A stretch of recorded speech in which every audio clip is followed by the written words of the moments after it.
It's safe to say that there's been a lot of turmoil when it comes to the internet wrestling community as far as TNA Wrestling and the TNA Wrestling fanbase goes ever since Anthem announced that now former president of TNA Wrestling, Scott D'Amore, had been let go. And of course that created shockwaves not only around the wrestling landscape, the TNA wrestling landscape, but on the entire wrestling landscape because nobody reported on this. Nobody was expecting these kinds of news, and they just landed on the fans' lap. And of course, fans, performers, viewers, they all rushed, critics as well, they all rushed to the aid of Scott D'Amore, and they all rushed to call Anthem out on what they thought was an injustice, letting somebody like Scott D'Amore go. A man who, by all means, was the absolute key focal point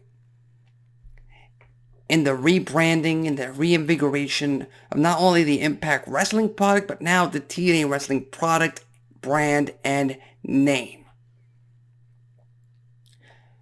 But it's been, a couple of weeks.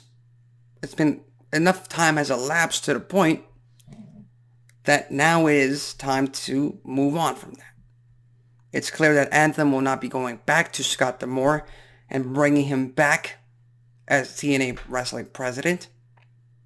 And as far as, I can tell, I'm pretty sure he signed a non-disclosure agreement because Scott D'Amore has not said a single word. He has not sent a single tweet on social media at all since his removal from his position in TNA Wrestling. Now, TNA Wrestling has one of the most talented and successful rosters currently, and again, their product is pretty damn entertaining. A lot more entertaining than the 2013, 2014, 2015, 2016, 2017 dark years in its history. You got Moose as the TNA World Champion. We got a brand new X Division Champion in Mustafa Ali.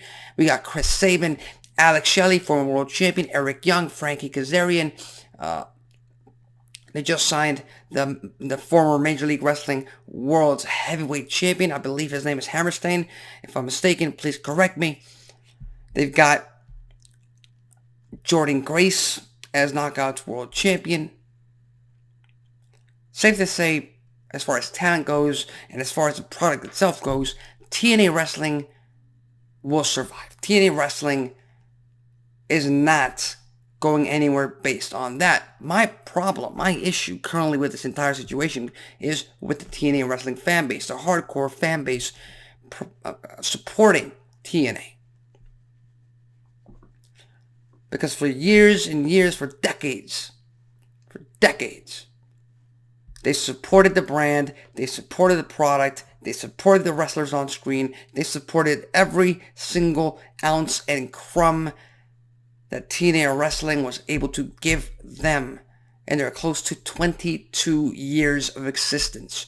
And now, today, 2024, when we live in the most sensitive and the most vocal portion of modern history when it comes to bitching, moaning, complaining about all the little things. Now, they want to decide and pull back on their fandom and support this one man. One man who, again, was a key focal point of revitalizing the brand behind the scenes, but the talent, it's not their fault. The talent on screen, the talent behind the screen, it's not their fault. And I just want to bring a historical moment just to bring this to light. Because amongst those reports that came after Scott D'Amore was removed, there were rumors, there were reports that Scott D'Amore tried to buy TNA Wrestling away from Anthem. Meaning, and it just wasn't, it wasn't just one time. It was apparently multiple times. And Anthem denied it. and they were butting heads too much to the point that one of them had to go. One of them had to leave, which is why Scott D'Amore presented, allegedly, multiple offers to buy the company, and he wasn't successful in doing it because Anthem is not in the business of losing 52 weeks of brand new programming a year for Access TV. They just aren't. So much like in 2006, when Paul Heyman left ECW, or WWE's version of ECW, because he felt it in his heart that he could not make the brand of ECW in WWE exactly what he wanted it to be, so he had to take a step back. Now, I'm not comparing Scott D'Amore to Paul Heyman.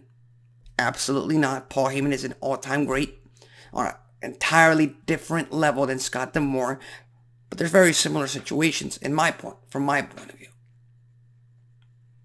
And if Scott D'Amore cannot buy the company, and if Scott D'Amore cannot get Anthem executives to increase their budget and try to grow this company, or scale this company out to the point that one day, hopefully, it could compete with AEW for that number 2 spot.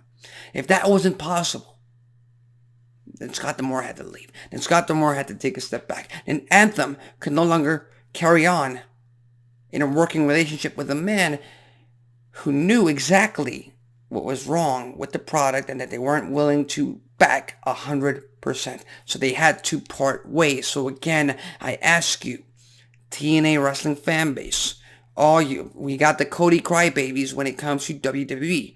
Now, well, it seems like we got the Scott crybabies. Calm down.